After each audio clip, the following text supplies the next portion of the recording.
Tonight, we will go on a journey to discover the ancient secrets of Zen Buddhism on acceptance and surrender. We will understand what stands in its way, what keeps us fighting against life instead of flowing with it. Before we begin, feel free to share what time it is and where you're listening from.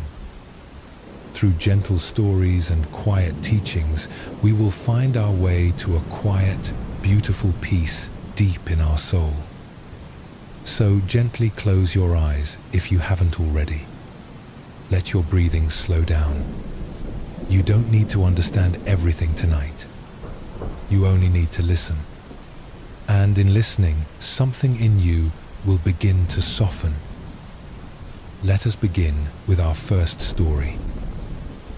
There was once a young monk who lived in a mountain monastery.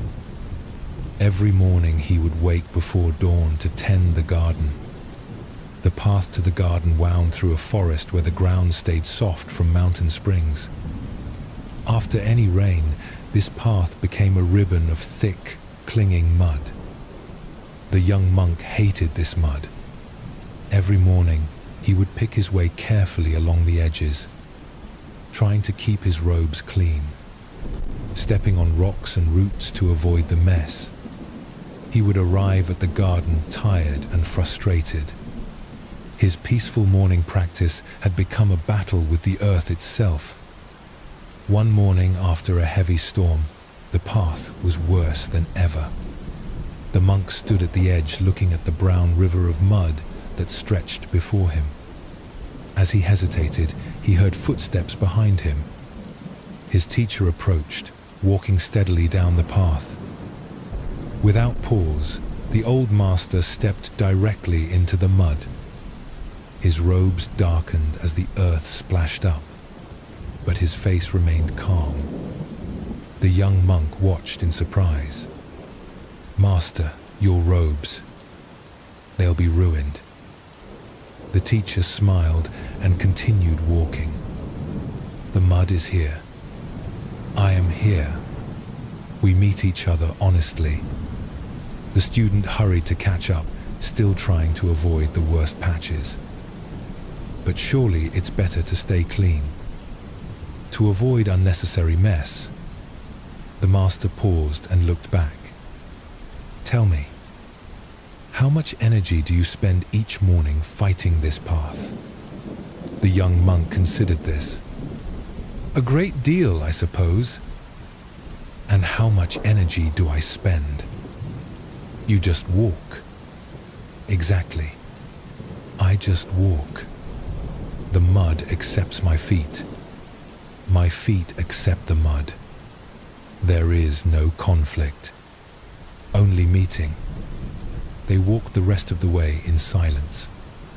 When they reached the garden, the master went to the well and quietly washed his feet and the hem of his robes. The mud came away easily. What had seemed permanent was only temporary.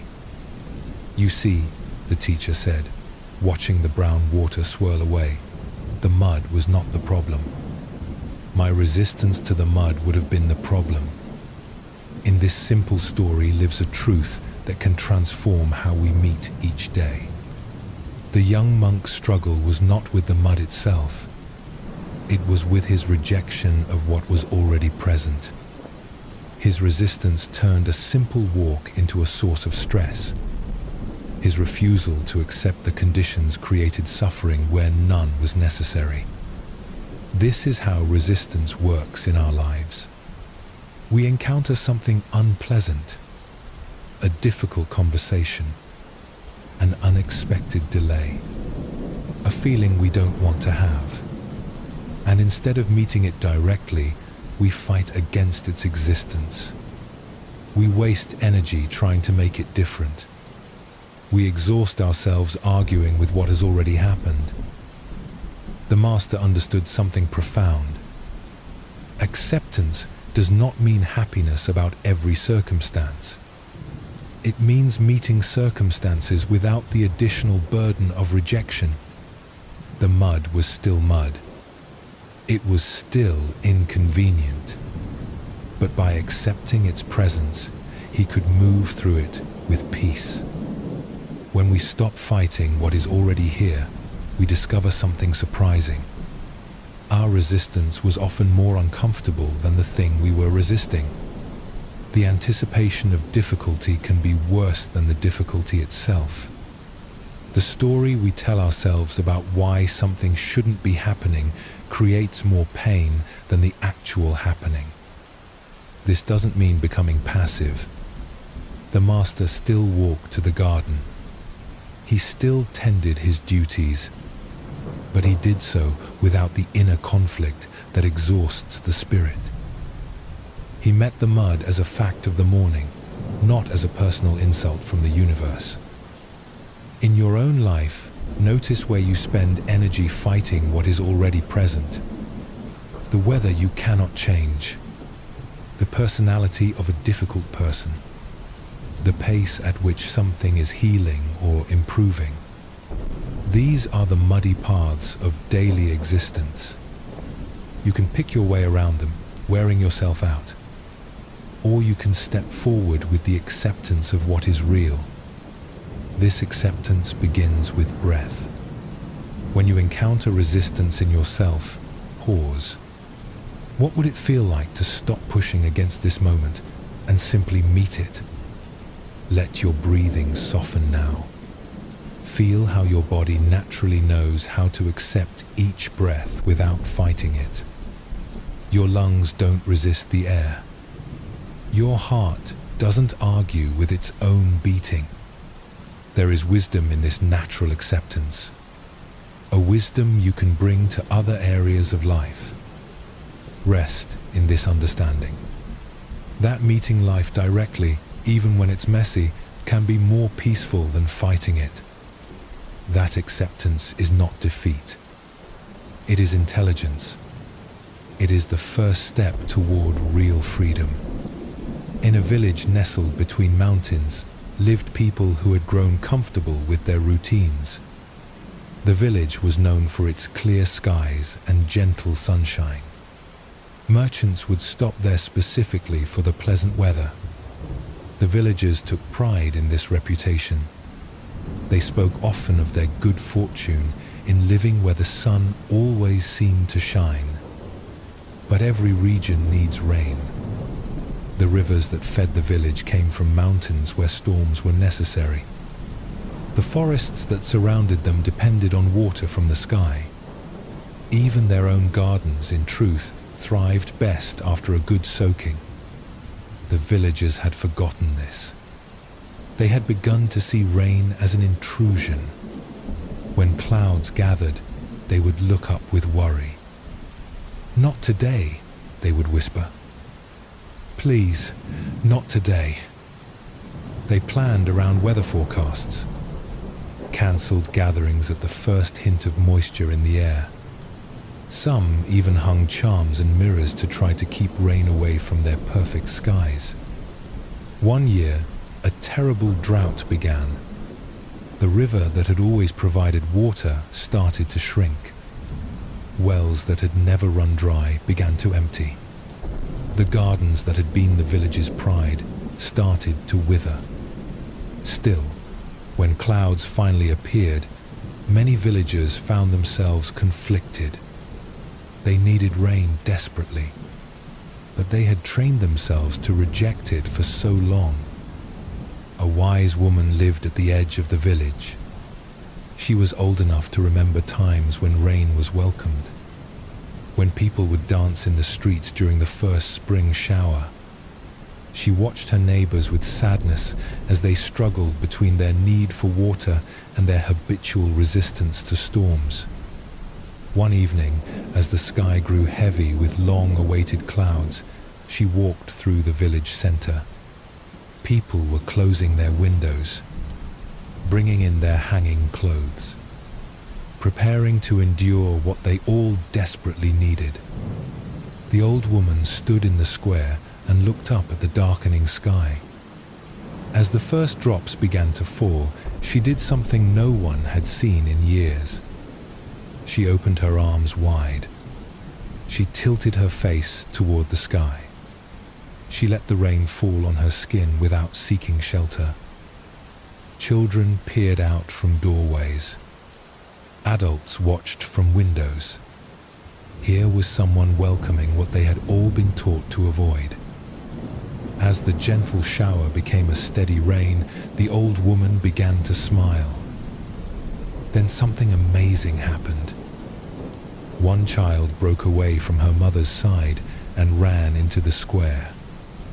She stood next to the old woman, laughing as raindrops touched her face. Then another child joined them. Soon a small group stood in the rain, remembering something they had somehow forgotten. The joy of water falling from the sky, the relief of finally receiving what was needed, the simple pleasure of not fighting against nature's gift.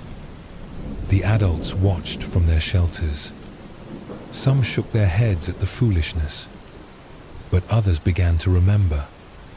They remembered how it felt to need rain and receive it. They remembered the beauty of storms, the freshness of air afterward, the way everything grew more alive. From that day forward, when rain clouds gathered, the village was divided. Some still closed their shutters and complained, but others stepped outside. They remembered that resistance to what is natural and necessary creates suffering. They learned again to welcome what they needed instead of fearing what they couldn't control. This story speaks to something deep in human nature. Our tendency to resist what we actually need because it doesn't match what we prefer. The villagers' rejection of rain was not just inconvenient. It was working against their own well-being. They had confused comfort with wisdom. They had mistaken control for safety. Rain in this story represents all the necessary but uncomfortable parts of life. Difficult conversations that clear the air. Periods of rest that feel unproductive. Times of sadness that help us process loss. Challenges that help us grow stronger. We need these experiences, but our habitual resistance makes them feel like punishment instead of nourishment. The old woman understood something the others had forgotten. That welcoming what we need, even when it's uncomfortable, brings relief.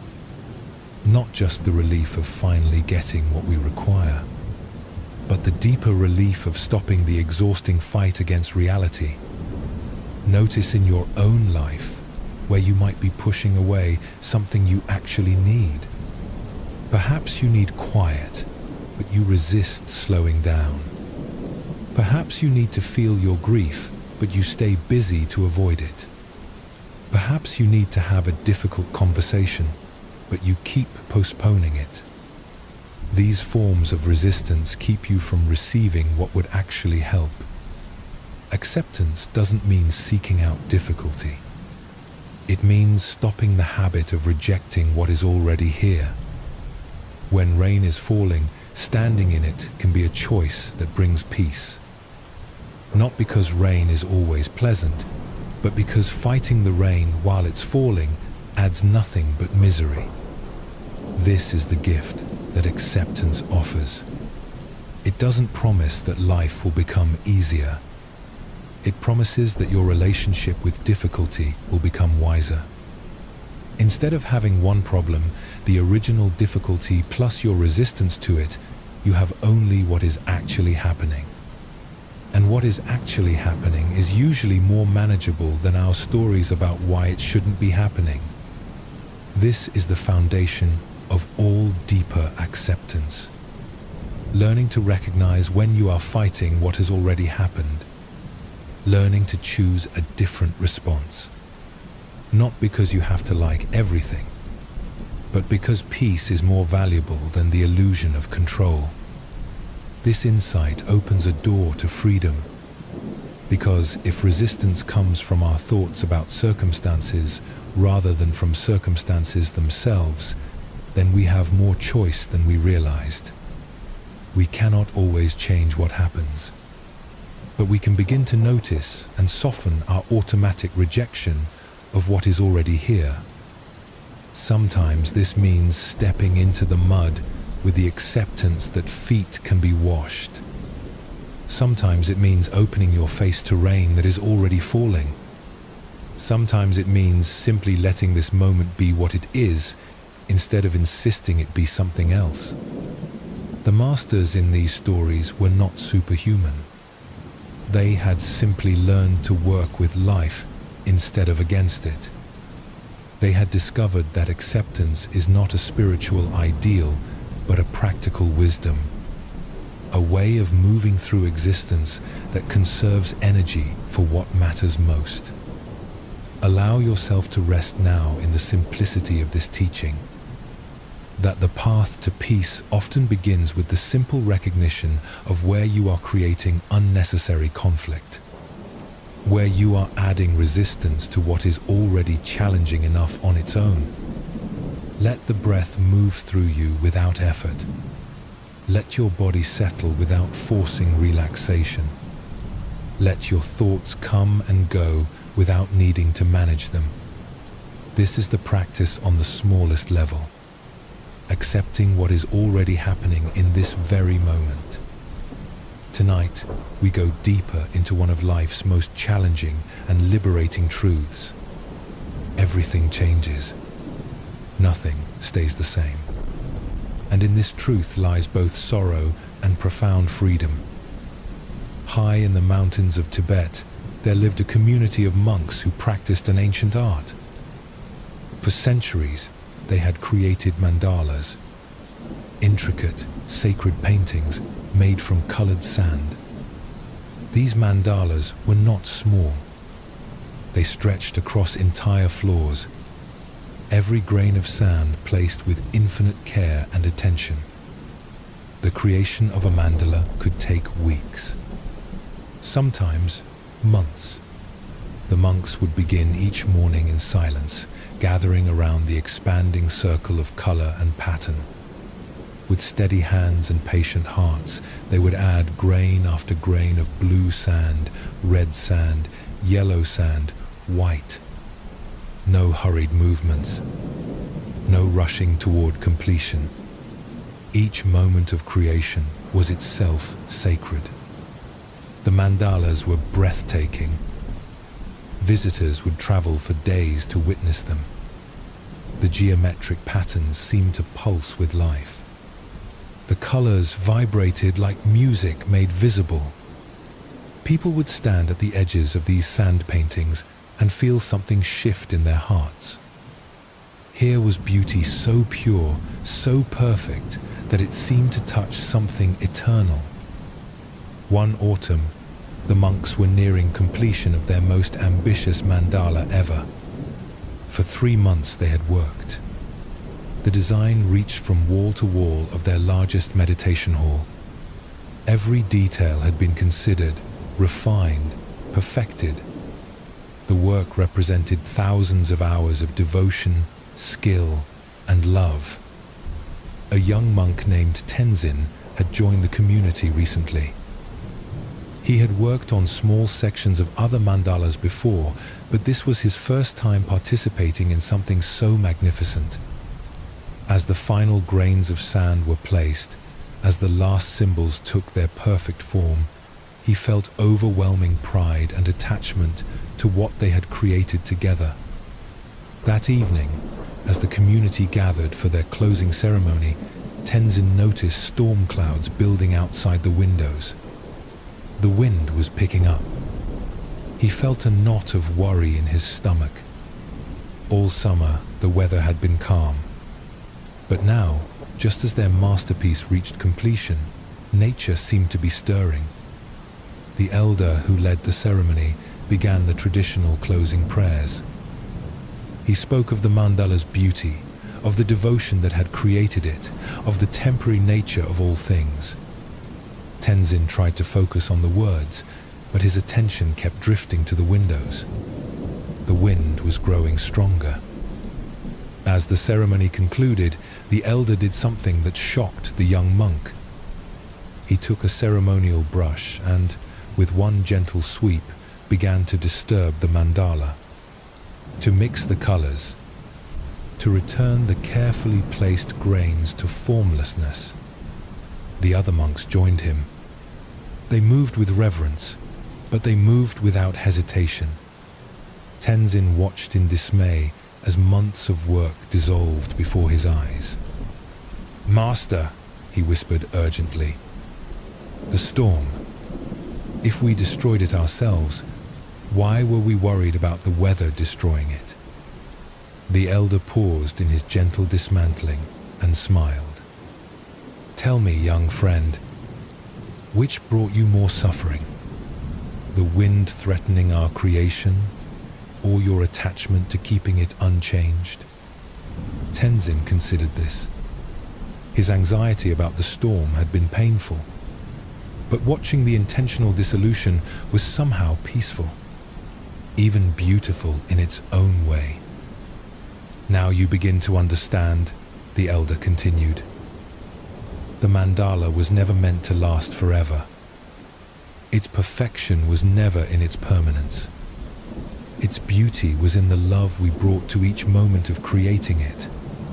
That love remains untouched, even as the sand returns to sand." As they finished their gentle destruction, collecting the mixed sand to return to the mountain stream below, wind began to rattle the windows more forcefully.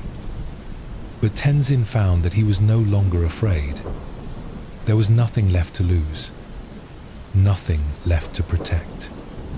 Only the memory of creation, only the love that had guided their hands, only the teaching that was now alive in his heart.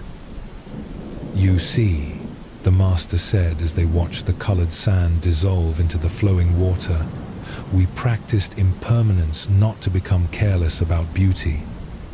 We practiced it to love beauty without fear, to create without clinging, to give our full attention to what we do while holding the results lightly."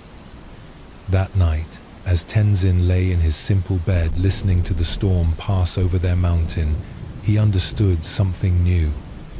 The mandala had taught him not just about art, but about life. About how to love completely without demanding that anything last forever. About how to work with devotion while holding outcomes gently. About how true security comes not from making things permanent, but from accepting their temporary nature. This ancient practice holds wisdom that can transform how we hold everything we love. The monks understood what most of us struggle to accept: that trying to make the temporary permanent is a source of constant anxiety. That our attachment to keeping things unchanged actually prevents us from fully enjoying them while they're here. Think about how this appears in your own life. The way you worry about losing health, relationships, or circumstances that bring you joy. The energy you spend trying to freeze moments that are meant to flow. The fear that shadows beautiful experiences because you know they cannot last forever. This is the suffering that comes from fighting impermanence instead of dancing with it. The young monk's anxiety about the storm was not really about wind and weather.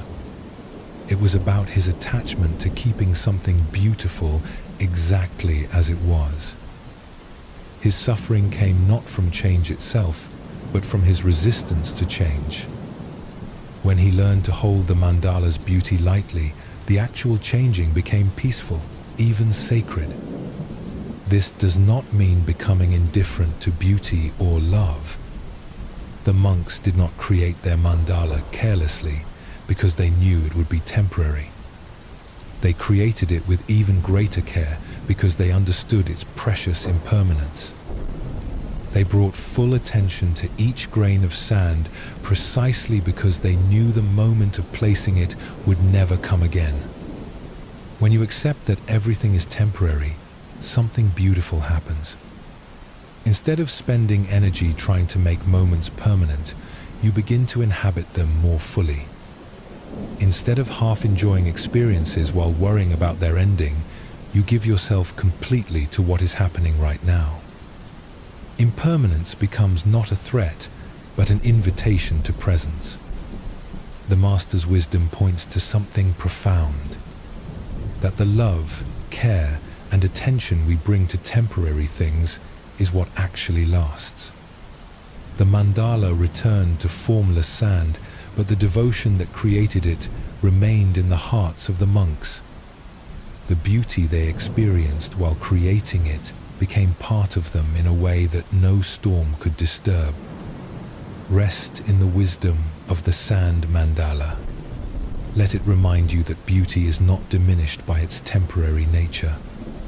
That creation can be sacred even when the results don't last forever. That peace comes not from making things permanent, but from accepting their natural flow. In a monastery garden, there lived an old master who was known throughout the region for his wisdom and serenity. People would travel from distant villages to sit with him, to ask questions about the deepest matters of life and death. But those who knew him best understood that his greatest teachings came not through words, but through the way he lived each ordinary day. The master had tended the same small garden for 40 years. Every morning he would rise before dawn to walk among the plants, checking their growth, watering where needed, removing weeds with gentle hands. The garden was simple. A few fruit trees, some vegetables, herbs for cooking and medicine, flowers that bloomed in different seasons. Nothing elaborate, but everything tended with extraordinary care. Visitors often remarked on the garden's beauty, but there was something else they noticed. The master never seemed attached to any particular plant or harvest. When drought killed his tomatoes, he would compost them peacefully and plant something else. When insects ate his precious herbs, he would observe their patterns with curiosity rather than anger. When unseasonable frost took his fruit blossoms, he would prune the damaged branches and trust in next year's flowering. A young student named Kenji came to live with the master for a year of learning. Kenji was earnest and hard-working, but he struggled with worry. He worried about his meditation practice, about his understanding of the teachings, about whether he was progressing fast enough on the spiritual path. Most of all, he worried about time, about aging, about death, about all the things he wanted to accomplish before his life ended. One spring morning, as Kenji helped with the daily garden work, he noticed that the master was giving particular attention to one small cherry tree. It was the master's favorite, planted decades ago in memory of his own teacher. Every year, it produced the most delicate pink blossoms, and every autumn its leaves turned brilliant red before falling. As they worked together, Kenji asked, "Master, aren't you sad that this beautiful tree will eventually die? Don't you wish it could bloom forever?" The master continued his gentle work, mulching around the tree's roots. "Tell me, Kenji, when you look at this tree, what do you see?" "I see something precious that won't last. Something beautiful that time will take away." The master nodded thoughtfully. "And what else do you see?" Kenji looked more carefully. The tree was just beginning to show its spring buds. In a few weeks, it would be covered in flowers. "I see the blossoms that are coming." "Yes. And what else?" Kenji studied the tree more deeply. He noticed the strong trunk, the network of roots he couldn't see but knew were there, the way the branches reached in all directions. "I see all the springs it has already given us. All the beauty it has already shared." "Good. And what else do you see?" This was harder. Kenji sat quietly, looking not just with his eyes, but with his heart. Slowly, understanding began to dawn. "I see that it's fully alive right now, not trying to be anything other than what it is in this moment." The master smiled and continued his work. The tree does not worry about autumn while it prepares for spring. It does not hold back its blossoms from fear of winter. It gives everything to each season as that season arrives. It lives completely in the rhythm of appearing and disappearing without resistance. They worked in comfortable silence for a while. Then the master spoke again, so softly that Kenji had to lean close to hear. I have loved this tree for many years. I have seen it through drought and storm, through seasons of abundance and seasons of struggle.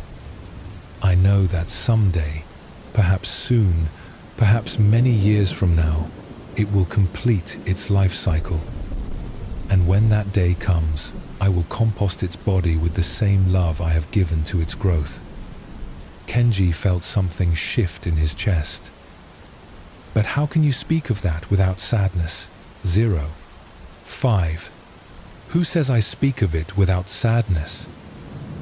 Sadness is natural when we love something temporary. But I don't let my sadness about the tree's eventual ending prevent me from loving it fully right now.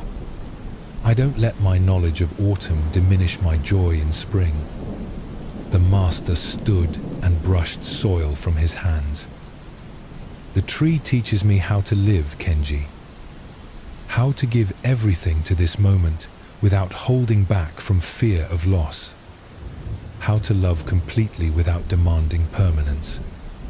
How to find freedom through accepting rather than fighting the natural cycle of all things. As the weeks passed and the cherry tree burst into full bloom, Kenji began to understand the master's teaching more deeply.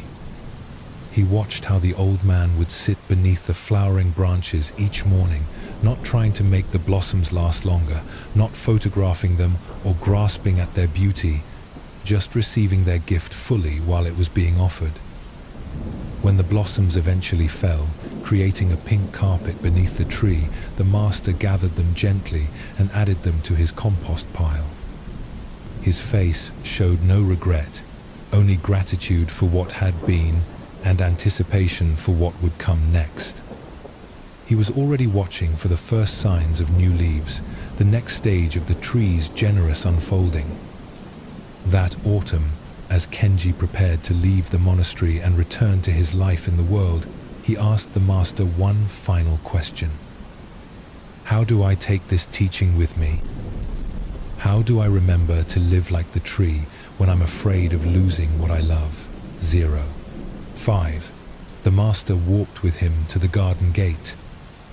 The cherry tree stood magnificent in its autumn colors, every leaf a different shade of red and gold. Carry this image in your heart, the master said. Remember that this tree has never been more beautiful than it is right now, dressed for its seasonal death. It teaches us that endings can be as beautiful as beginnings when we meet them without resistance. And remember this too. The tree's roots run deep into earth that has been nourished by countless other trees that have lived and died before it. Nothing is ever truly lost. Everything that lives and loves and passes away becomes part of the great continuing.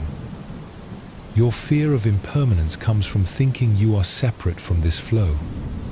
But you are part of it. You are held by it. As Kenji walked down the mountain path, carrying the master's teaching in his heart, he felt something he had never experienced before. A deep sense of belonging to the rhythm of life. A trust that he could love fully without needing to make anything permanent.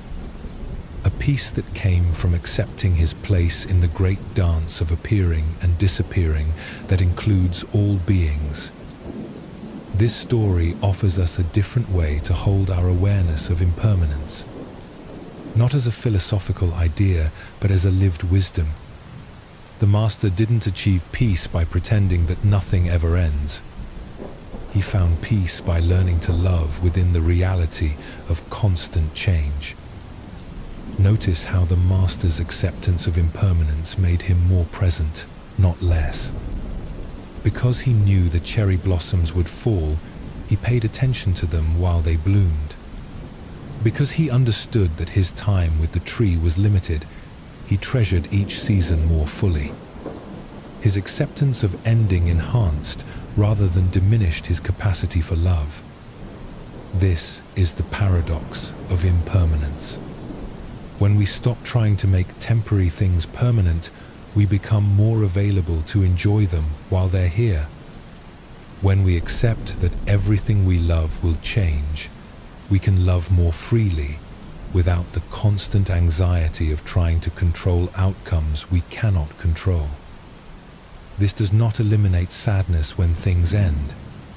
The Master acknowledged that sadness is natural when we love something temporary. But his approach prevented the additional suffering that comes from demanding that temporary things be permanent. It allowed him to experience loss without being defeated by it, to grieve without being overwhelmed by grief. From this understanding comes a different kind of courage. The courage to love deeply even though loss is inevitable. The courage to invest fully in relationships and projects that won't last forever.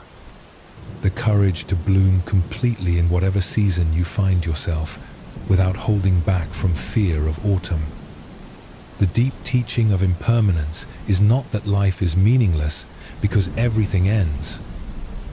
It is that life becomes infinitely precious precisely because it cannot be repeated. Each moment arrives once. Each breath is unrepeatable. Each person you love is a unique expression of consciousness that will never appear again in exactly this form. When the monks dissolved their sand mandala, they were not saying that beauty doesn't matter. They were celebrating that beauty can be so pure it doesn't need to last forever to be perfect. When the Master loved his cherry tree while accepting its eventual death, he was not being cold or detached.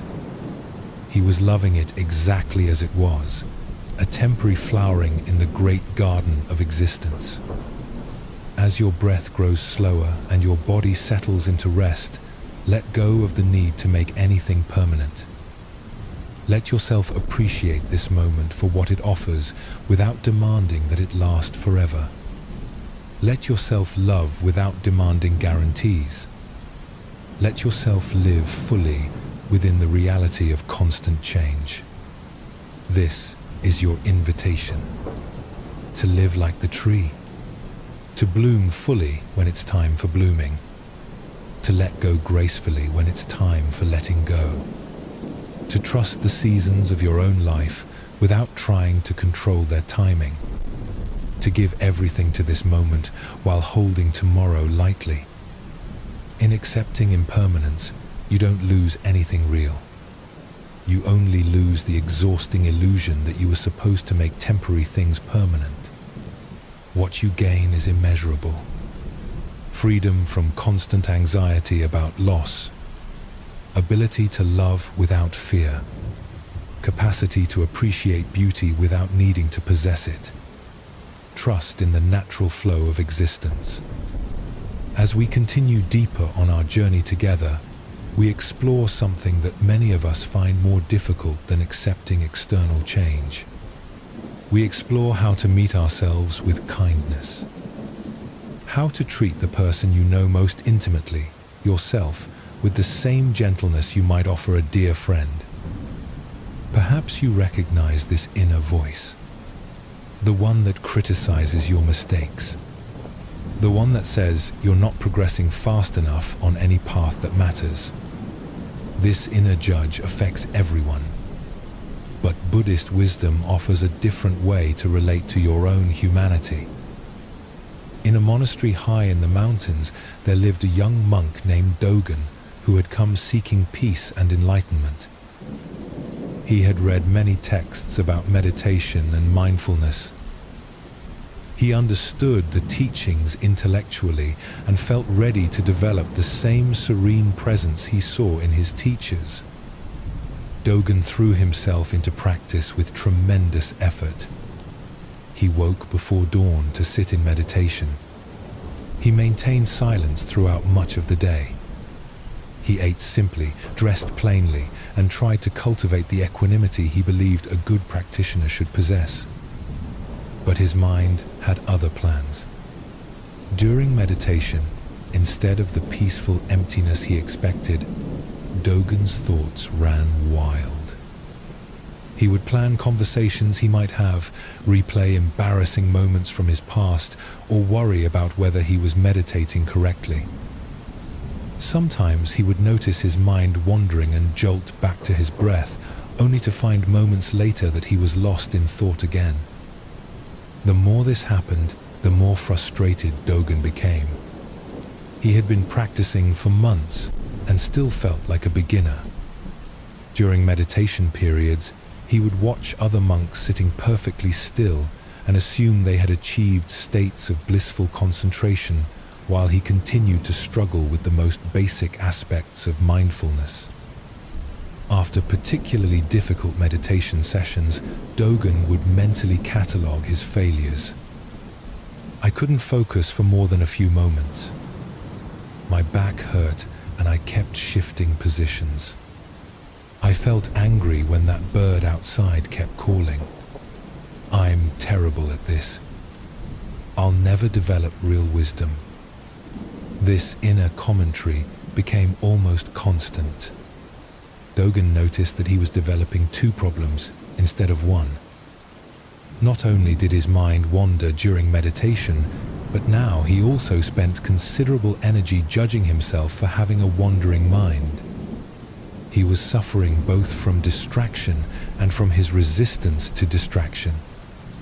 One morning after a particularly frustrating meditation session, Dogen approached his teacher, an elderly monk named Ijo who had been practicing for over 40 years.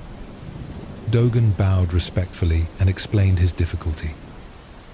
"Master, I have been practicing diligently for many months, but my mind remains chaotic. I cannot achieve even a few minutes of real concentration. The other monks seem to have natural abilities that I lack. I wonder if I am suited for this path." Master Ijo listened quietly, his face showing gentle attention rather than judgment. When Dogen finished speaking, the teacher was silent for a long moment. Then he spoke softly. "Tell me, Dogen, when you notice that your mind has wandered during meditation, what is your first response?" "I try to immediately return to my breath, Master." "And what do you feel when you notice the wandering?" Dogen considered this. "I feel frustrated, disappointed in myself, sometimes angry." "And do these feelings help your mind become more focused?" "No, Master. They seem to create more disturbance." Master Ijo nodded. "I see. And tell me, when a small child is learning to walk, what happens when they fall down?" "They get back up and try again."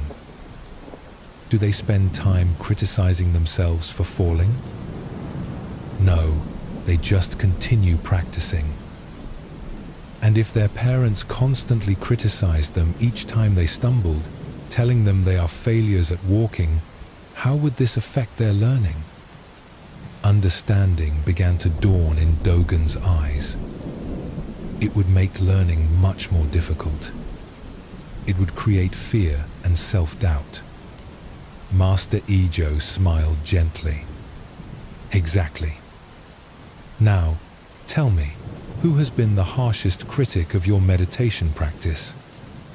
"I have," Dogen admitted quietly. "And has this criticism helped your practice develop more smoothly?"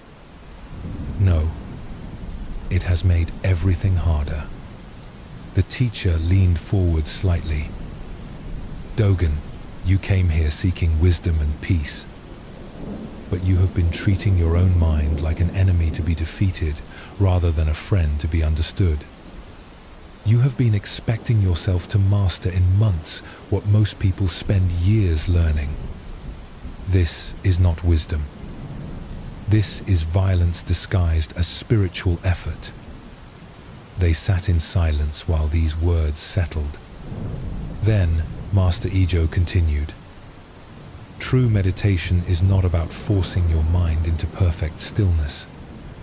It is about developing a kind and aware relationship with whatever your mind offers. When thoughts arise, you can notice them with curiosity rather than judgment. When your mind wanders, you can gently guide it back like helping a friend find their way home." "But Master, doesn't accepting my wandering mind mean I'll never develop concentration?" Let me ask you something. Have you noticed that your mind wanders?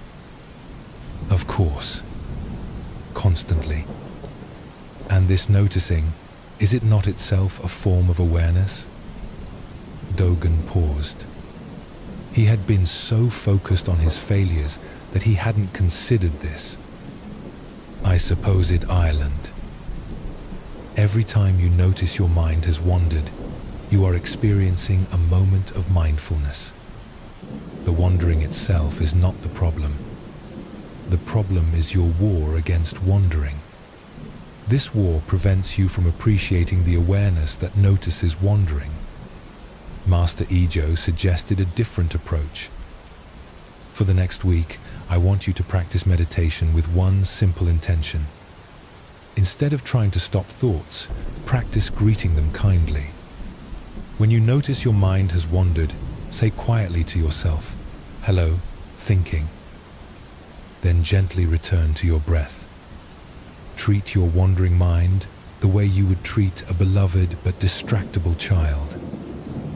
What if I am still distracted constantly? Then you will have many opportunities to practice kindness." Over the following days, Dogen experimented with this new approach. When he caught his mind planning or worrying, instead of criticizing himself, he would silently say, "Hello, planning," or "Hello, worrying," with the same gentleness he might use greeting an old friend. Then he would guide his attention back to his breath. Something remarkable began to happen. The more kindly he greeted his wandering thoughts, the less power they seemed to have over him. Instead of getting caught in lengthy mental stories, he would notice them more quickly and return to the present moment with less struggle. His meditation began to feel less like a battle and more like a gentle conversation. Perhaps more importantly, this kindness during formal meditation began to affect Dogen's entire relationship with himself. When he made mistakes in other areas of monastery life, when he dropped a bowl or spoke when silence was called for, he found himself responding with curiosity rather than harsh self-judgment. "Ah, clumsiness is here," or "Ah, impulsiveness is here," he might observe, and then simply take appropriate action to address the situation. After several weeks of this practice, Dogen reported to Master Ijo that his meditation had transformed. Not because his mind had stopped wandering, but because his relationship with wandering had completely changed. "Master, I understand now. The mind wanders because that is the nature of an untrained mind. Fighting this nature created suffering. Accepting it with kindness creates space for natural development."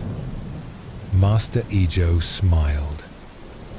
"And what else have you discovered?" "That the awareness which notices wandering is actually quite stable.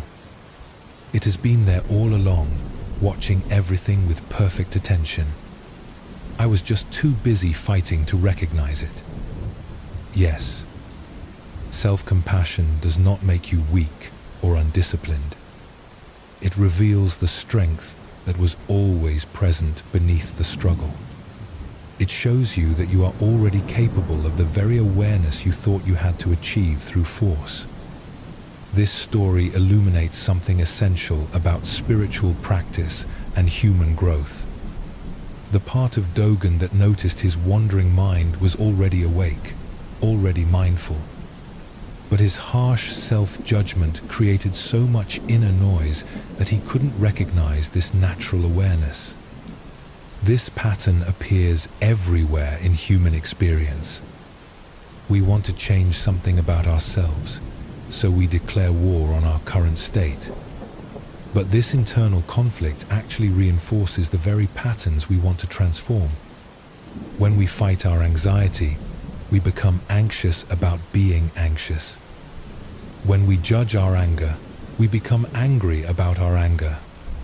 When we criticize our lack of progress, we become frustrated about our frustration. Self-compassion offers a different approach. Instead of trying to force ourselves into some idealized state, we practice meeting our actual experience with kindness. This doesn't mean being passive about growth or change. It means creating the kind of inner environment where natural development can occur. Think about how you learn any skill. If you're learning to play an instrument, harsh criticism from a teacher typically creates tension that interferes with progress. But encouragement, combined with gentle correction, supports learning. Your relationship with yourself can follow the same principle. Kindness toward your mistakes creates space for improvement. Harsh judgment creates tension that often prevents the very growth you're seeking. Self-compassion also helps us recognize that struggle is universal. Every person learning to meditate experiences wandering thoughts. Every person trying to grow spiritually faces inner resistance. Every human being makes mistakes and moves through life imperfectly. When we treat our own difficulties as evidence of personal failure, we forget this basic truth about the human condition. The Buddhist understanding of self-compassion is grounded in wisdom rather than sentiment. It recognizes that harsh self-judgment actually comes from ignorance about the nature of growth and change. Real progress happens gradually, with setbacks and breakthroughs appearing in unpredictable cycles. Expecting yourself to develop in a linear way towards some perfect state is like expecting a tree to grow in a straight line toward the sunday. Master Ejo's teaching about greeting thoughts kindly points to something profound. The awareness that can say, "Hello, thinking," to a wandering mind is itself undisturbed by the thinking. It is spacious enough to include all mental activity without being overwhelmed by any of it. Self-compassion helps us recognize and rest in this natural spaciousness. The monks in our story understood that spiritual practice is not about becoming perfect. It is about becoming intimate with your actual experience and responding to it with increasing wisdom and kindness. This intimacy includes awareness of your limitations, your patterns, your areas of ongoing growth, held within an overall atmosphere of acceptance rather than war. As Dogen discovered, this approach doesn't make you complacent.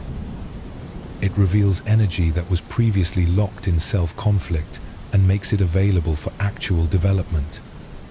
When you're not spending mental energy fighting your humanness, that energy becomes available for presence, learning, and genuine transformation. Notice how your body feels when you consider treating yourself with the same kindness you would offer a good friend who was struggling.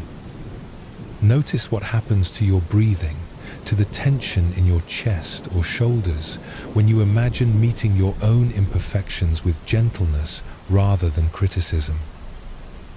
In a temple known for its beautiful gardens, there lived a teacher named Myoan who was respected throughout the region for her wisdom and compassion. Students would travel great distances to learn from her, drawn by stories of her patient guidance and profound understanding of the Dharma.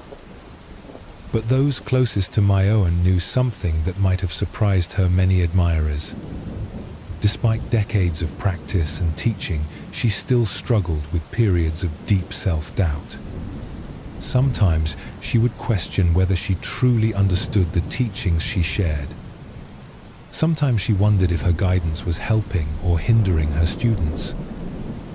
Sometimes she felt like an imposter, afraid that others would discover she was just another human being fumbling toward understanding. For many years, Myoan had hidden these doubts carefully. She believed that a mature teacher should have moved beyond such uncertainties. She thought that admitting confusion would undermine her ability to help others. So she kept her doubts private, sharing them with no one, not even her closest Dharma friends. One autumn, a young student named Sato arrived at the temple. She was brilliant and dedicated, but also perfectionistic and extremely hard on herself. During daily interviews with Myoan, Sato would confess her meditation difficulties with obvious shame. She spoke of her wandering mind, her emotional reactions, her inability to maintain equanimity with a tone of deep self-hatred that was painful to witness. "Teacher, I meditate every day, but I'm still filled with anger and jealousy. I read the sutras, but I don't feel the peace they describe. I watch other students and they seem to have insights I can't access. I wonder if I have some fundamental defect that prevents me from developing wisdom." Week after week, Myoan offered gentle guidance, reminding Sato that spiritual development takes time, that difficulties are part of the path, that comparing herself to others often creates unnecessary suffering. But despite these teachings, Sato's relationship with her own experience remained harsh and unforgiving. Watching Sato struggle, Myoan began to recognize something uncomfortable. The student's harsh self-judgment was almost identical to the inner voice that Myoan herself had been hiding for years. Sato was simply expressing outwardly what Myoan had been experiencing inwardly. The teacher realized she could not effectively help her student learn self-compassion while she herself was practicing self-criticism. One evening, as autumn rains began to fall, Myoan made a difficult decision. During their next interview, when Sato again shared her self-doubts with obvious shame, the teacher chose to respond with unprecedented honesty. "Sato, I want to share something with you that I have never told any student. I have been practicing and teaching for many years, and I still experience doubt almost daily. Even this morning, before our conversation, I wondered whether I had any wisdom worth sharing. I questioned whether my understanding of the Dharma was clear enough to guide others." Sato looked up in surprise.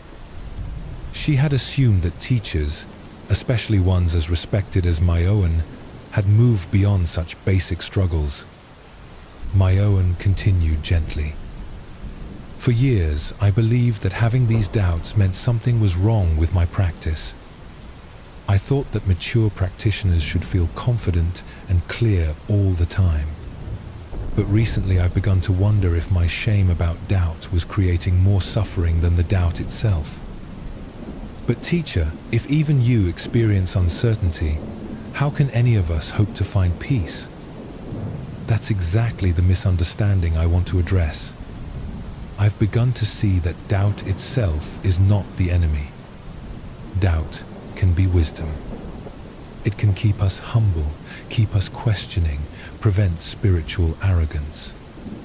The problem is not the presence of doubt. The problem is believing that doubt means we're doing something wrong." Myoan settled more comfortably on her cushion, her usual formal teaching posture softening into something more intimate. "I've discovered something important through my own struggle with self-judgment. When I treat my doubts and confusion with kindness instead of trying to eliminate them, they become less solid. They stop controlling how I feel about myself or my practice. I can acknowledge uncertainty without believing. It means I'm failing." "How do you practice this, teacher?" "I've learned to speak to my doubtful thoughts the way I would speak to a worried friend. When the voice arises that says I don't understand the Dharma deeply enough, I might respond inwardly, yes, doubt is here. That's okay. Everyone learning experiences uncertainty. This doesn't make the doubt disappear, but it changes my relationship to it completely. Sato was quiet for several minutes, absorbing this unexpected teaching. Finally, she asked, "Does treating yourself kindly make you less motivated to grow?" Myoan smiled. "Actually, the opposite has happened.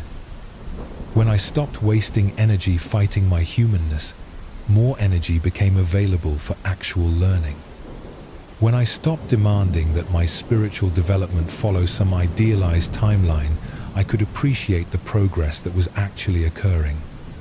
Self-compassion revealed insights that self-criticism had been obscuring." Over the following weeks, Myoan shared more of her own learning process with Sato.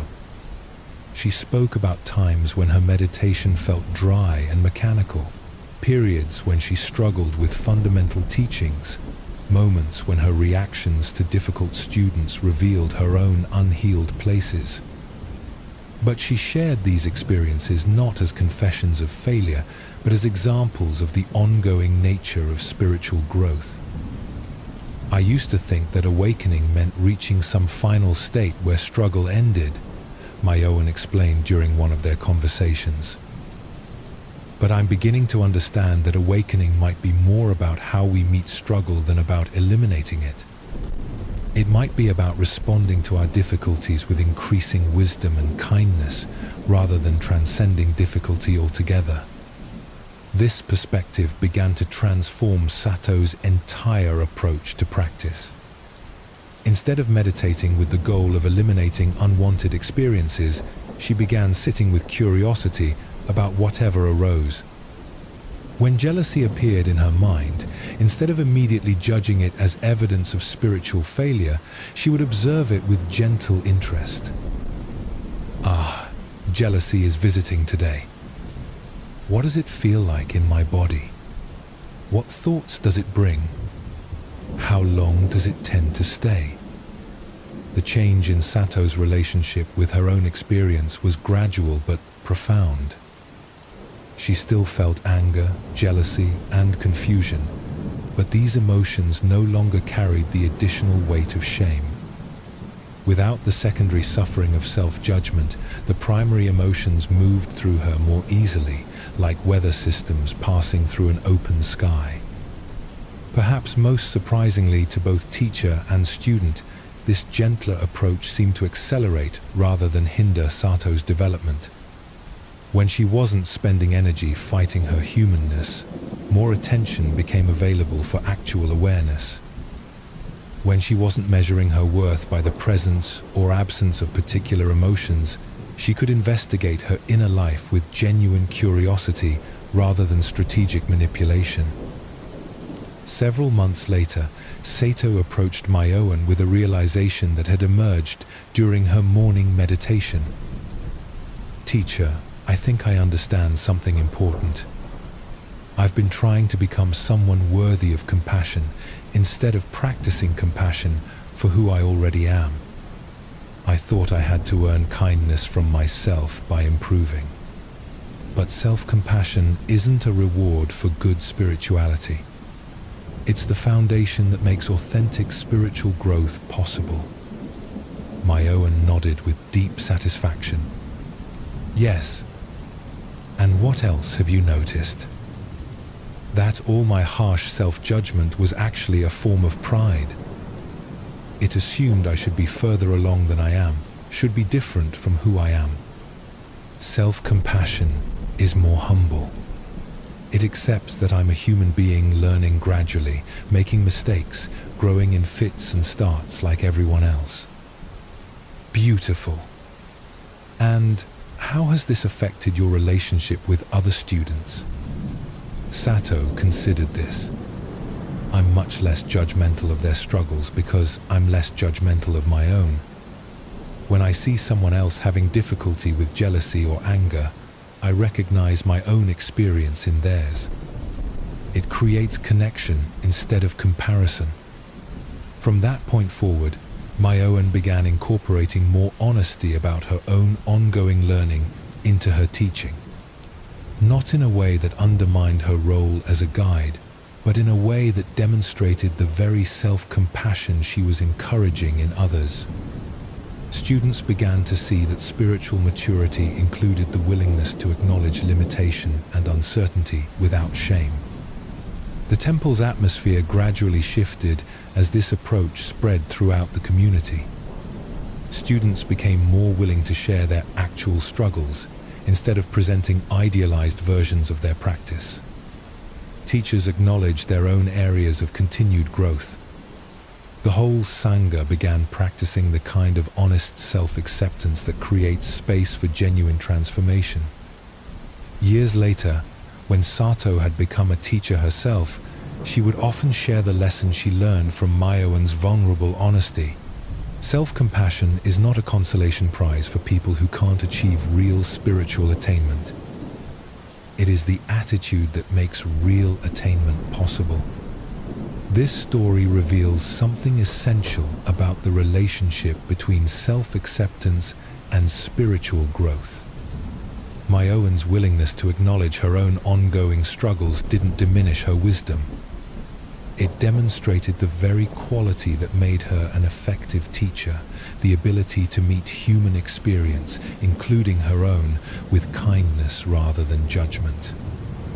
The shift from hiding her doubts to acknowledging them with compassion freed energy that had been locked in the exhausting effort of maintaining a perfect image. This energy became available for genuine presence and deeper understanding. Her honesty also created permission for others to relate more authentically to their own experience. Notice how self-compassion in this story is not sentimental or indulgent. It doesn't make excuses for unskillful behavior or avoid the real work of growth. Instead, it creates the inner environment where honest self-examination becomes possible. When you're not afraid of discovering flaws in yourself, you can look more clearly at areas that need attention. The Buddhist path includes the development of what is sometimes called wise discernment. This is the ability to see clearly what is happening without getting lost in reactivity about what you see. Self-compassion supports wise discernment by removing the fear and shame that often distort our self-perception. When Sato learned to greet her jealousy with curiosity instead of self-attack, she could investigate its patterns more clearly. She could notice what triggered it, how it felt in her body, what thoughts accompanied it, how long it typically lasted. This clear seeing naturally led to wiser responses. But this investigation would have been impossible while she was spending most of her energy judging herself for having jealous feelings in the first place. This points to a paradox that many spiritual practitioners discover. Accepting yourself as you are becomes the foundation for natural transformation. Not because you're trying to change, but because acceptance creates space for your deeper wisdom to emerge.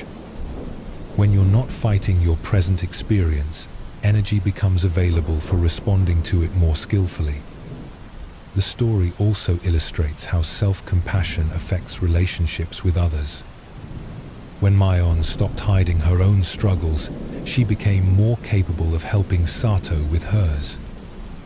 When Sato developed a kinder relationship with her own difficulties, she naturally extended more understanding to fellow students facing similar challenges. This is not surprising when you consider how internal and external relationships often mirror each other. If you treat your own humanity harshly, you're likely to be impatient with human imperfection in others. If you can meet your own mistakes with kindness and learning, you're more likely to respond to others' mistakes with wisdom rather than judgment. True humility includes accepting your place in the ordinary timeline of human learning. This acceptance doesn't make you It makes you realistic about what growth actually looks like, which paradoxically supports more effective effort toward that growth. Every moment offers a new opportunity to practice meeting your experience with kindness rather than judgment. Not because you have to, but because you can.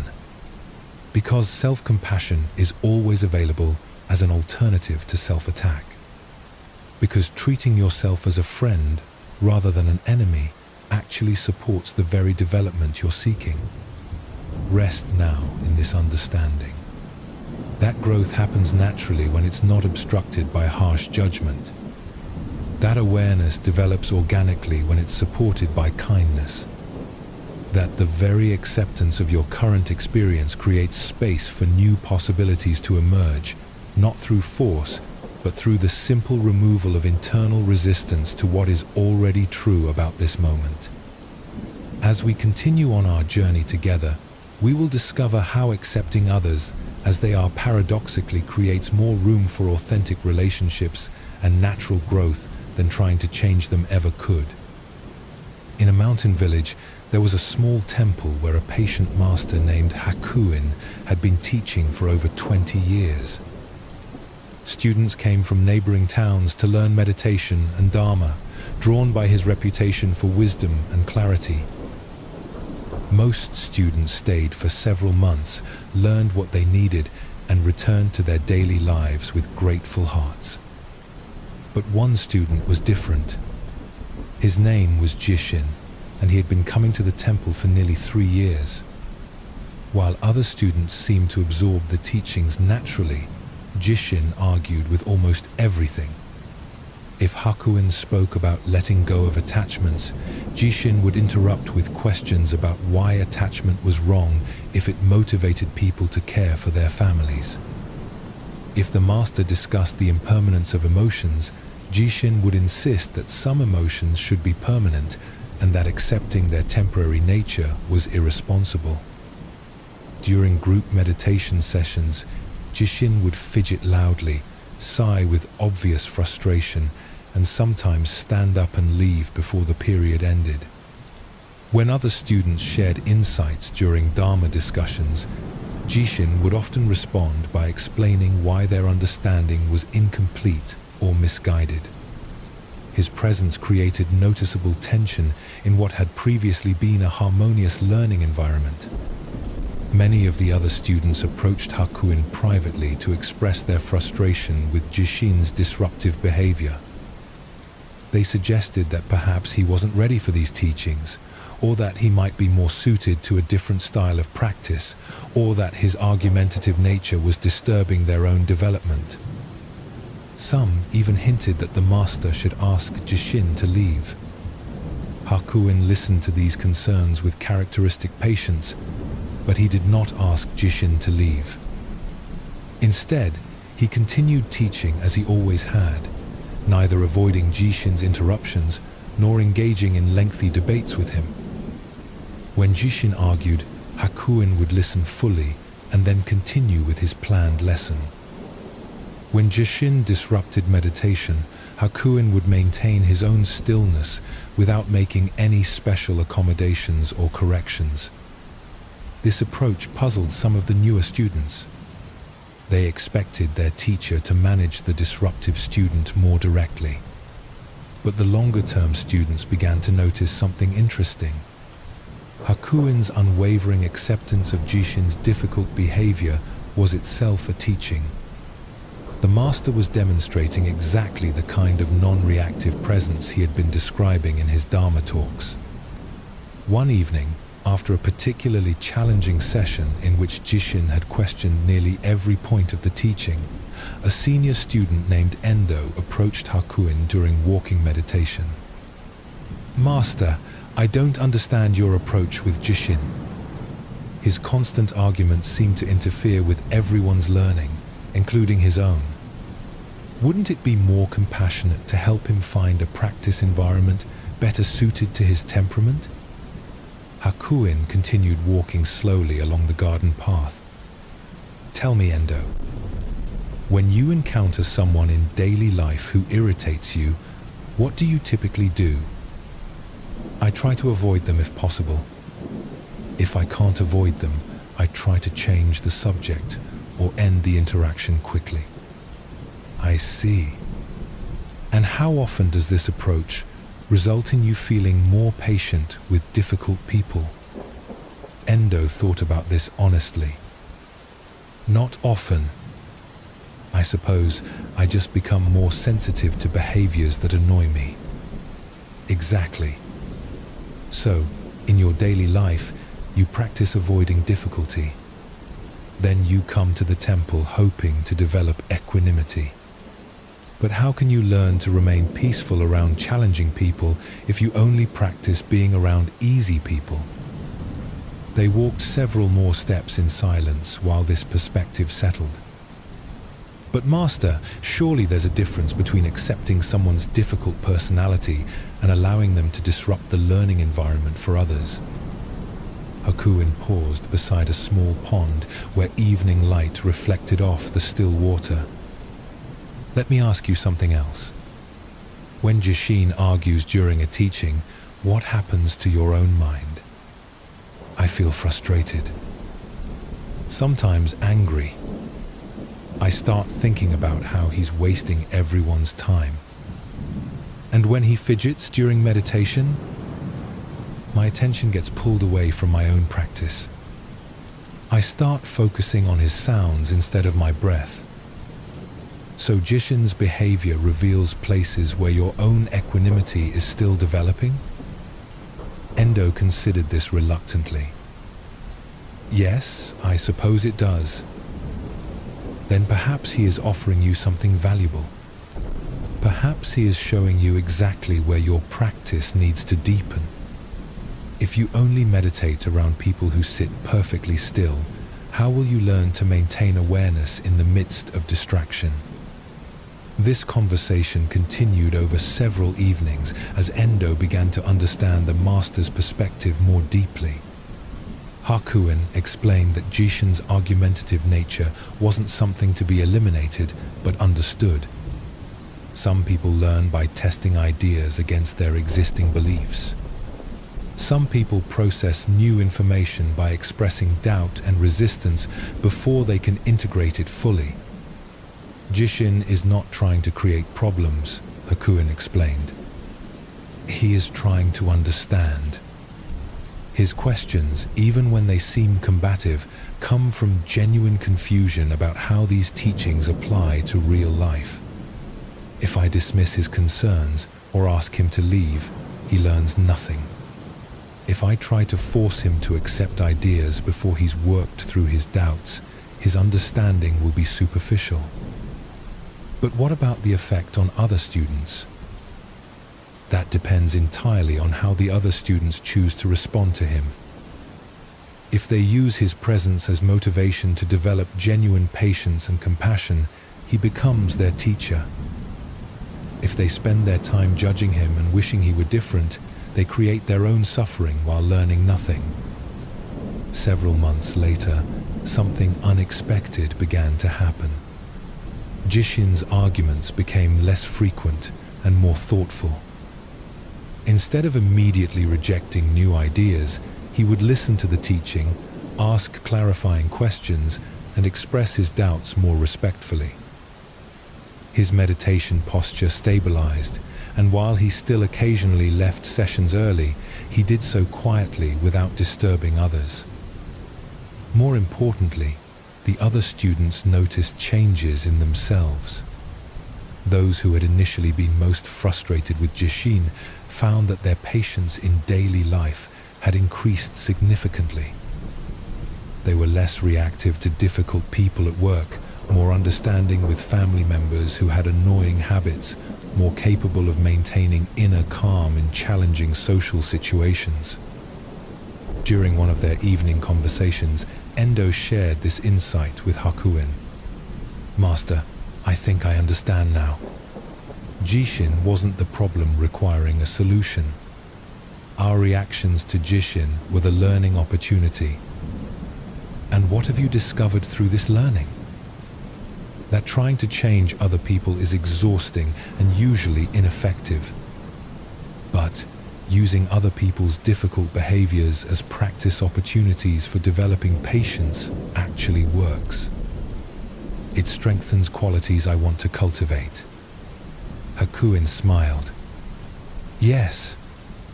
And what else? That Jishin himself changed naturally once he felt accepted rather than judged. When we stopped resisting his argumentative nature, he stopped needing to defend it so aggressively. Excellent. You have discovered that acceptance often creates space for natural transformation where force creates resistance. Years later, when Endo had become a teacher himself, he would often tell his students about the gift that Jishin had unknowingly provided. Difficult people are not obstacles to your spiritual development, he would say. They are opportunities to practice with challenging emotions while those emotions are actually arising. They teach you whether your equanimity is real or just conceptual. This story reveals a profound truth about how acceptance affects relationships. The master's approach with Jishin demonstrates that trying to change others often backfires, while accepting them creates conditions where natural growth can occur.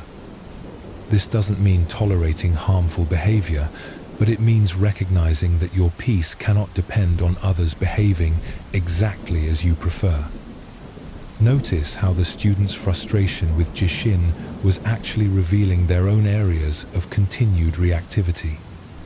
When someone triggers strong emotions in you, that reaction points to places where your equanimity could deepen.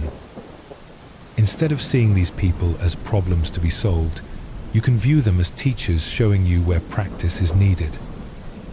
The master understood something that conflicts with common intuition. Resistance often strengthens whatever you're resisting. When we push against someone's annoying qualities, they often become more entrenched. But acceptance creates space where people can relax defensive patterns and express their better nature more easily. This doesn't mean becoming passive or allowing yourself to be mistreated. Setting boundaries is sometimes necessary and can be done without judgment or resentment. You can choose to limit contact with people who consistently create problems while still wishing them well internally. But boundaries work better when they come from clarity rather than anger. The transformation that occurred in Jishin illustrates how people often soften when they feel accepted rather than judged. Much difficult behavior comes from feeling misunderstood or criticized.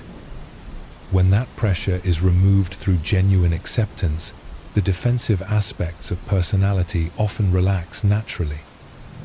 Perhaps most importantly, practicing acceptance with difficult people develops your capacity for patience and compassion in all relationships.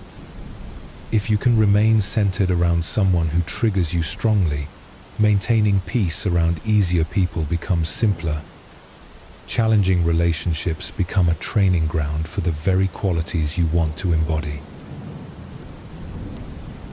In the same mountain region, there lived an old woman named Grandmother Suki, who had practiced Zen for most of her adult life. She was known throughout the area for her kindness and practical wisdom. People would visit her small cottage, seeking advice about family problems, work difficulties, and spiritual questions. Grandmother Suki had one neighbor who tested her patience daily. Mr. Tanaka lived in the house next door and had strong opinions about everything. He complained loudly about other neighbors, criticized the local government, argued with shopkeepers, and regularly shared his negative views about changes happening in their village. Every morning, Mr. Tanaka would stand in his garden and make pronouncements about various problems he observed. The young people today have no respect, he would announce to anyone within hearing. The prices at the market are ridiculous. The weather is all wrong for this time of year. Nothing is as good as it used to be. Most neighbors had learned to avoid Mr. Tanaka, or to respond to his complaints with polite but brief acknowledgements before hurrying away. But Grandmother Suki lived right next door and couldn't easily avoid these daily monologues. For years, she had tried various approaches to dealing with his constant negativity. At first, she had attempted to argue with his perspectives, sharing different viewpoints about the topics he criticized. But this only seemed to energize his argumentative nature, leading to longer and more heated exchanges. Then she had tried simply agreeing with his complaints, hoping to end conversations quickly. But this encouraged him to share even more grievances, as he felt he had found someone who understood his concerns. For a while, Grandmother Suki had practiced what she thought was Zen detachment, responding to his comments with minimal acknowledgement and maintaining inner distance. But she noticed that this approach made her feel cold and disconnected, not peaceful. She was avoiding his negativity by shutting down her own openness, which didn't seem like genuine spiritual practice. One spring morning, as she worked in her garden while Mr. Tanaka delivered his usual commentary about various problems in the world, Grandmother Suki had a realization. She had been approaching their interactions with the goal of changing or managing his behavior. But what if she approached them with simple acceptance of who he was? Instead of trying to redirect his complaints or distance herself from them, what if she simply received his words as expressions of his particular way of experiencing life? What if she could listen to his negativity the same way she listened to birds singing, as natural sounds that required no response from her other than acknowledgement? That morning, when Mr. Tanaka began complaining about the noise from construction happening several streets away, Grandmother Suki tried a different approach. Instead of arguing, agreeing, or withdrawing, she simply listened with genuine attention. She noticed that beneath his complaining tone was often anxiety or concern. His criticisms of young people seemed to come from worry about changes he didn't understand. His complaints about prices reflected real financial stress. When he paused in his monologue, instead of offering solutions or counter-arguments, she simply said, "It sounds like you're concerned about many things, Mr. Tanaka." This simple acknowledgement seemed to surprise him. He looked at her more directly and responded, "Well, yes. Everything seems to be getting more difficult." "That must feel overwhelming sometimes," she offered gently. For the first time in any of their interactions, Mr. Tanaka's voice softened slightly. "It does feel overwhelming. I don't understand how the world works anymore." This small exchange opened something between them. Grandmother Suki realized that Mr. Tanaka's constant complaining was his way of trying to process a world that felt increasingly confusing and frightening. His criticisms were expressions of vulnerability disguised as authority. Over the following weeks, she continued practicing simple acceptance of his communication style. Instead of taking his negativity personally or trying to change it, she listened for the feelings underneath his words. When he complained about neighborhood children making noise, she heard his isolation and desire for connection. When he criticized changes in the village, she heard his grief for a familiar world that was disappearing. Something remarkable began to happen. As Grandmother Suki stopped resisting Mr. Tanaka's way of expressing himself, he began sharing more genuine emotions. His complaints evolved into conversations about his worries, his loneliness, his confusion about modern life. He still maintained his critical perspective, but it became less harsh and more vulnerable. Perhaps even more surprising to Grandmother Suki was how this practice affected her own inner life. Instead of feeling drained by their interactions, she began to appreciate Mr. Tanaka's honesty about his struggles. His willingness to express dissatisfaction openly, while sometimes uncomfortable, was at least authentic. Many people she knew hid similar worries behind pleasant facades. She also noticed that accepting Mr. Tanaka's difficult personality had strengthened her capacity for patience in other relationships. When other people complained or expressed negativity, she found herself responding with curiosity rather than irritation. She had developed a skill at listening for emotional truth beneath challenging communication styles. One autumn evening, as they talked over their garden fence, Mr. Tanaka surprised her by asking about her meditation practice. "Suki, you always seem so calm when I go on about my problems. How do you stay peaceful when everything around us is changing so quickly?" She considered her response carefully. "I think I've learned that most people, including myself, are just trying to find their way through confusion and difficulty as best they can. Your concerns about change are real. My meditation just helps me listen to what you're actually saying instead of getting caught up in how you're saying it." Mr. Tanaka was quiet for a long moment. "I know I complain a lot. It probably gets annoying." "You express your worries honestly," she replied. "That takes courage. Many people pretend everything is fine when they're struggling. I never thought of it that way. Everyone has their own way of processing difficulty. Some people withdraw into silence. Some people stay busy constantly. You think out loud about problems. None of these approaches is wrong.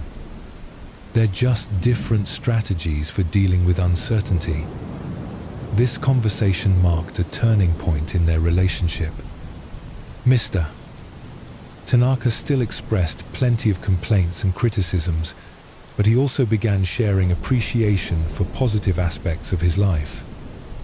He still worried about changes in their village, but he occasionally mentioned things he was curious about rather than only focusing on what he disliked. Grandmother Suki had discovered something profound about acceptance in relationships. When you stop trying to change someone's fundamental personality patterns and instead listen for the deeper needs those patterns express, connection becomes possible even with people whose style very different from your own. She also learned that accepting someone doesn't mean agreeing with everything they say or enabling harmful behavior. It means recognizing their humanity beneath whatever difficult patterns they express.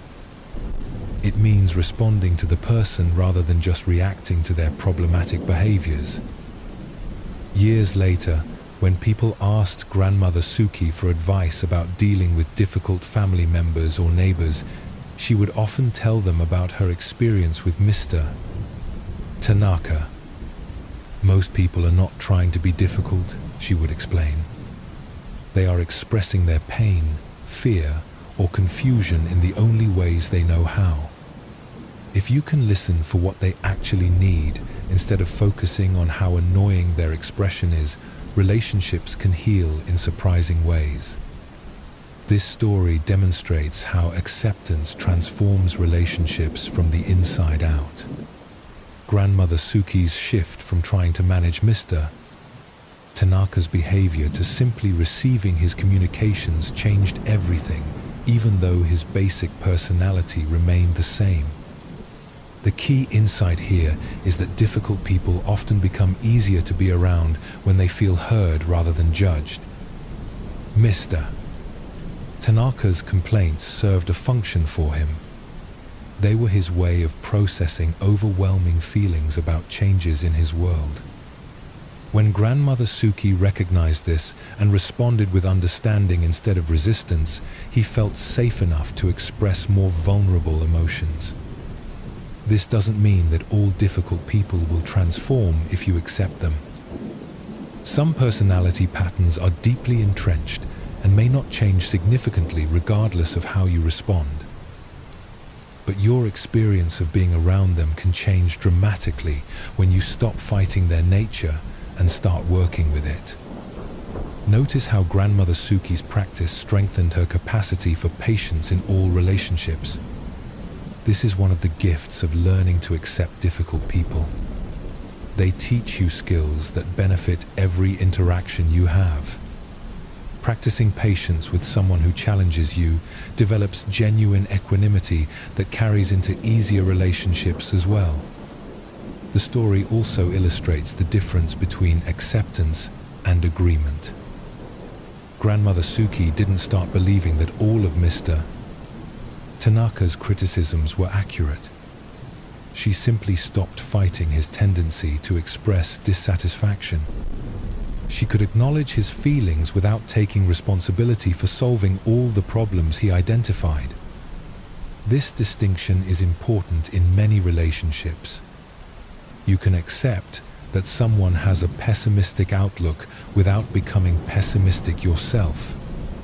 You can acknowledge that someone tends to be critical without defending yourself against every criticism. You can recognize that someone processes emotions differently than you do without trying to change their processing style. Acceptance in relationships often requires letting go of the fantasy that other people will meet all your needs or behave exactly as you prefer. Instead, you learn to appreciate the actual gifts that people offer while not expecting them to provide what they're not capable of giving. Mr. Tanaka couldn't offer the kind of light, positive conversation that some people provide. But he could offer honesty about human struggle, which in its own way was valuable. He reminded Grandmother Suki that life includes difficulty, and that acknowledging this difficulty doesn't have to lead to despair. The practice of acceptance also includes recognizing that everyone is doing their best with their current level of understanding and emotional capacity. This doesn't excuse harmful behavior, but it provides a context for responding with wisdom rather than reactive judgment. Sometimes the most accepting response is honest communication about how someone's behavior affects you. But this communication works better when it comes from a place of seeking understanding rather than demanding change. When you criticize my choices, I feel defensive and want to withdraw from our conversations is different from you're too negative and need to change your attitude. The first approach describes your experience without making the other person wrong. It opens space for dialogue about how you can interact more effectively. The second approach creates defensiveness and rarely leads to positive change. As you consider these teachings about accepting others, notice where you might be spending energy trying to change people who haven't asked to be changed. Notice relationships where your frustration comes more from resisting someone's personality than from any specific harm they're causing. This doesn't mean becoming passive about genuine problems or tolerating behavior that crosses important boundaries. But it means distinguishing between someone's annoying qualities and their harmful actions. Many relationship difficulties come from trying to eliminate annoying qualities that are actually harmless expressions of someone's particular temperament.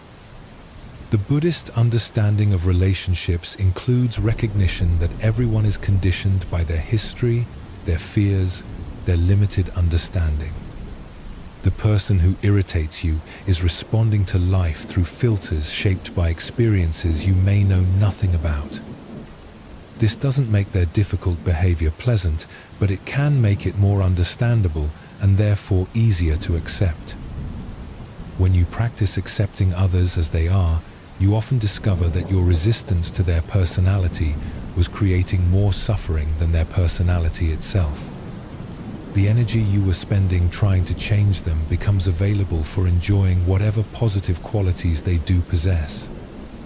The monks and teachers in these stories discovered that acceptance doesn't make you weak or naive. It makes you more discerning about where to put your energy. Instead of exhausting yourself trying to change people, you focus on responding wisely to whatever they offer. This recognition brings tremendous freedom. You can love people without needing them to be different. You can maintain your own values without requiring everyone to share those values. You can experience irritation with someone's behavior without believing that their behavior must change for you to be okay. Rest now in this possibility that relationships can be lighter when you stop carrying the weight of trying to improve other people. That love becomes more available when it's not mixed with the project of fixing someone. That acceptance creates space for authentic connection in ways that resistance never can. The mountains where these stories unfold stand peacefully regardless of the weather that passes over them. They don't resist wind or demand sunshine. They simply remain stable through all conditions. This same quality of steady presence is available in your relationships. Not changing others, but meeting them with the kind of consistent openness that allows everyone's better nature to emerge naturally. Sleep deeply in this understanding that accepting others is not giving up on improvement or growth. It is recognizing what you can and cannot control. It is choosing to focus your energy where it can actually make a difference. And often that difference begins not with changing anyone else, but with changing how you meet whatever they offer. In a monastery garden known for its beauty, there lived an elderly monk named Enzo, who tended the grounds with extraordinary care. For 30 years he had cultivated flowers, vegetables, and fruit trees that were admired by visitors from across the region. The garden was his life's work, and many considered it a living expression of Dharma principles made visible in earth and growing things. Enzo had developed techniques passed down through generations of monastic gardeners. He knew which plants thrived in shade, which needed full sunlight, how to prepare soil for different seasons, when to prune and when to allow natural growth. The garden responded to his attention with abundant harvests and breathtaking seasonal displays that seemed to embody the harmony between human effort and natural cycles. But one autumn, an early frost arrived without warning. Overnight, temperatures dropped far below what was normal for that time of year. Enzo woke to find that most of his tender plants had been killed. The late blooming flowers he had carefully protected through summer lay blackened and wilted. Vegetables that should have provided food for the community through winter were destroyed before they could be harvested. Walking through the devastated garden that morning, Enzo felt something he had not experienced in many years of practice. Deep grief mixed with anger at the seeming arbitrariness of the loss. All his careful planning, all his patient cultivation, all his knowledge accumulated over decades seemed suddenly meaningless in the face of forces beyond his control. Other monks in the community expected Enzo to accept the loss with the equanimity he had demonstrated in smaller setbacks over the years. They offered consoling words about impermanence and the natural cycles of growth and decay. But Enzo found these familiar teachings felt hollow in the face of such widespread destruction. Accepting the withering of a few plants was different from watching an entire season's work disappear overnight. For several days, Enzo avoided the garden entirely.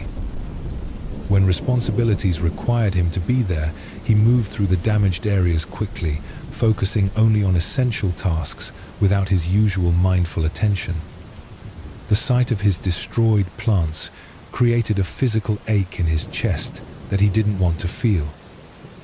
He told himself he was being dramatic, that attachment to outcomes was creating unnecessary suffering, but intellectual understanding didn't ease the actual pain he was experiencing. A week after the frost, Enzo's teacher, Master Dogen, asked him to take a walk through the damage together. They moved slowly along paths where vibrant life had given way to brown stems and blackened leaves. For a long time, neither spoke.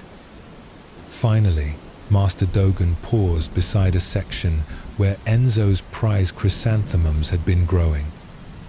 The elaborate blooms he had been nurturing for months to peak perfectly in late autumn lay collapsed, their colors turned to brown and black.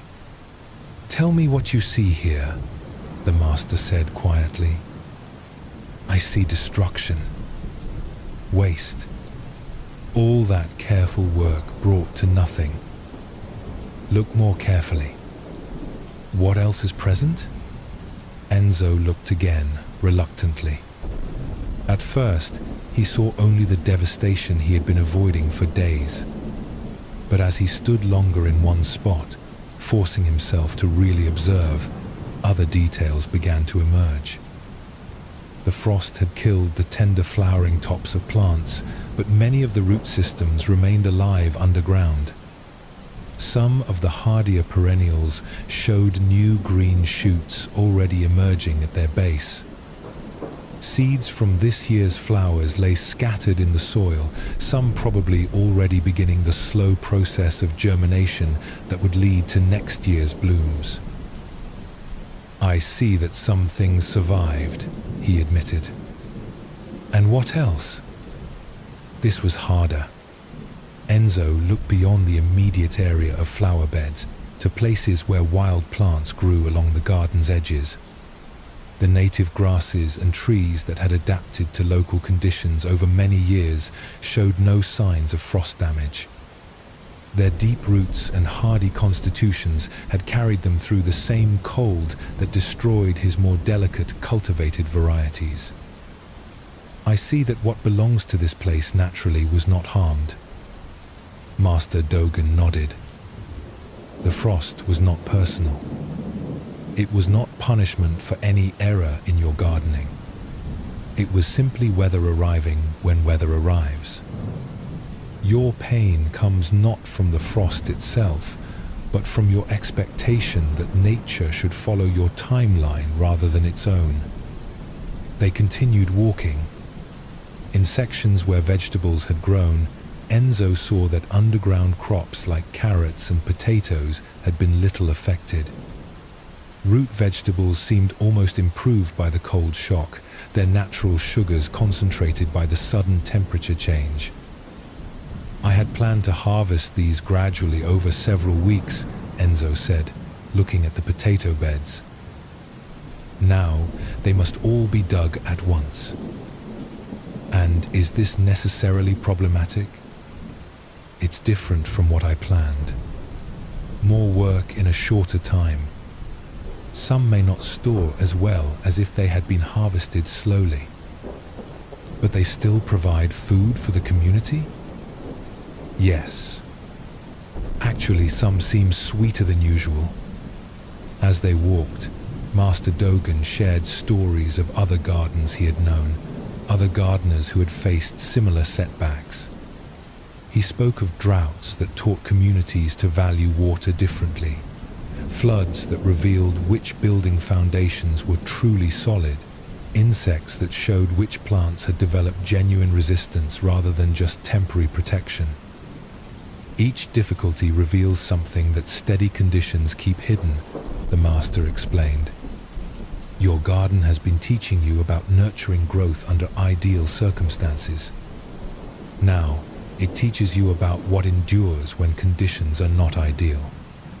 Both lessons have value.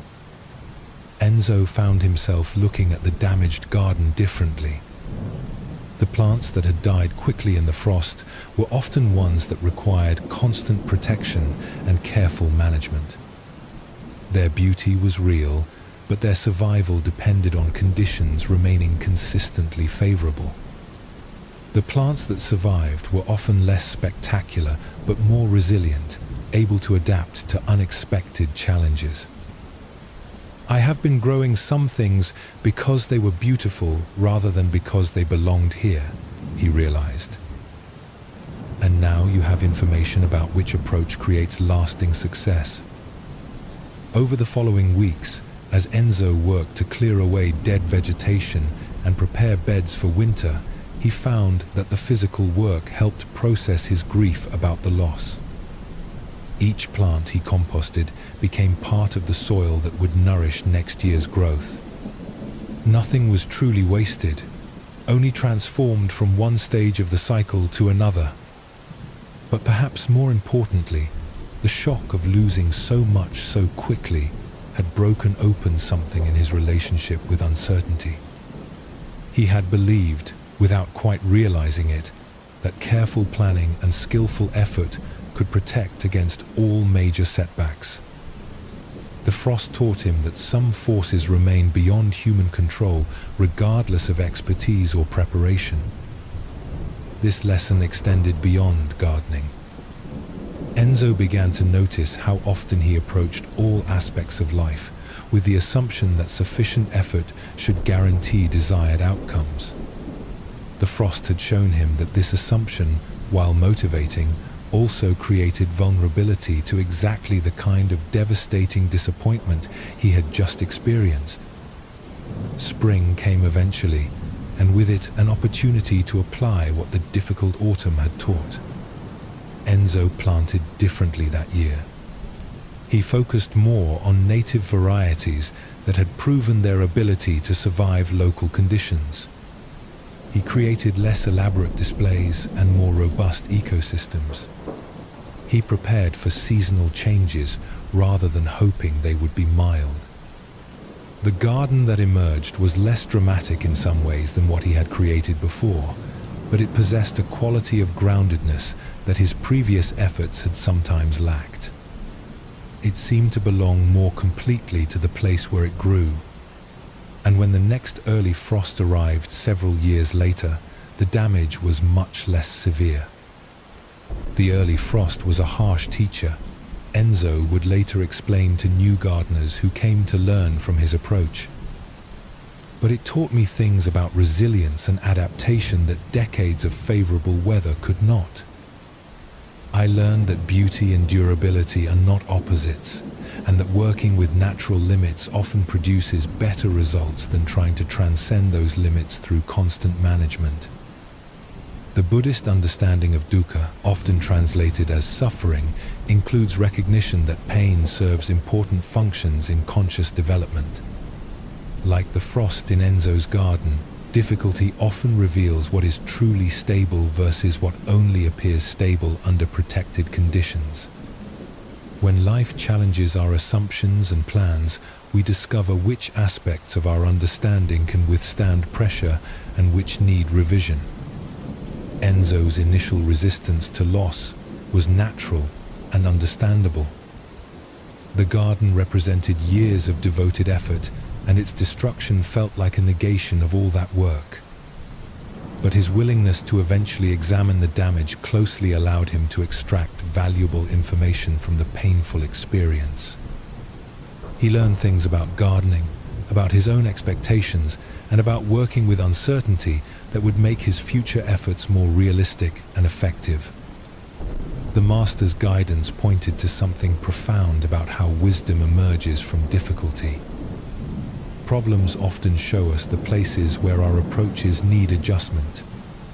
The frost revealed that Enzo had been prioritizing immediate beauty over long-term sustainability, cultivation over adaptation to local conditions. This wasn't wrong, but it was incomplete, and the setback provided correction that he might not have discovered through success alone.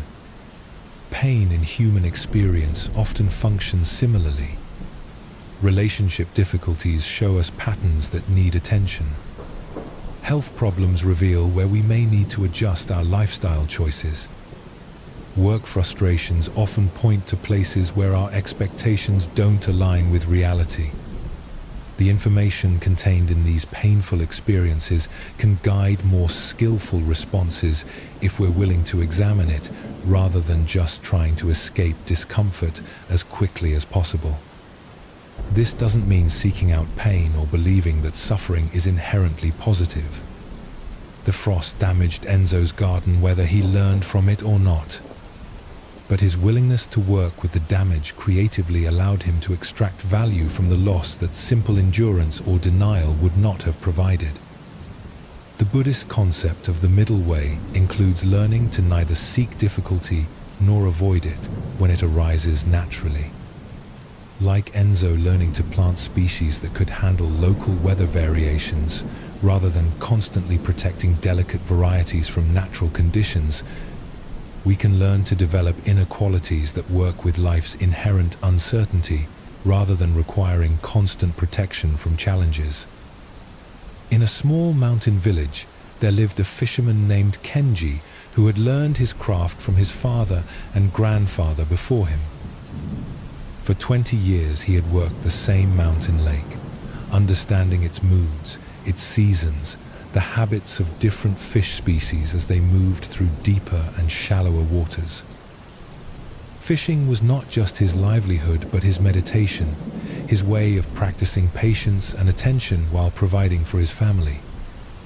Kenji had developed reliable patterns over the years.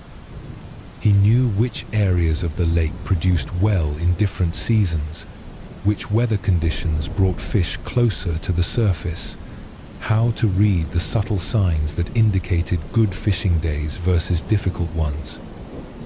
His neighbors often remarked on his consistency, his ability to return with food even when other fishermen found the lake uncooperative. But one spring, something changed in the lake ecosystem. Heavy rains in the mountains had altered water temperatures and nutrient levels. Construction of a new road had changed drainage patterns. The fish populations that Kenji had known for decades seemed to have disappeared almost overnight. Day after day, he would set out with his usual equipment to his familiar spots and return with empty nets. At first, Kenji assumed this was temporary. Mountain lakes often went through brief periods of poor fishing. He tried different locations, different times of day, different bait and techniques. But weeks passed without improvement. 0. 5. His family's food stores began to dwindle, and neighbors started offering help that he was reluctant to accept. The practical problems were serious, but the emotional impact surprised Kenji even more. His identity had become deeply connected to his skill as a fisherman. He took pride in his ability to read the lake, to provide reliable sustenance through his knowledge of its patterns. When his expertise suddenly failed to produce results, he felt lost in ways that went beyond immediate concerns about food and income. Sitting by the empty lake one evening after another unsuccessful day, Kenji felt something close to despair. All his years of learning seemed meaningless. The lake that had been his teacher and partner now felt foreign, almost hostile. He questioned not just his fishing technique, but his understanding of the natural world, his place within it, his ability to navigate uncertainty. An elderly woman named Grandmother Hannah lived in a cottage near the lake shore. She had watched Kenji's struggles with compassion, but had waited to offer advice until she sensed he might be ready to receive it. That evening, she approached him as he sat staring at the still water. "The lake feels different these days," she said quietly, settling beside him on the rocky shore. "It's not the same lake anymore,"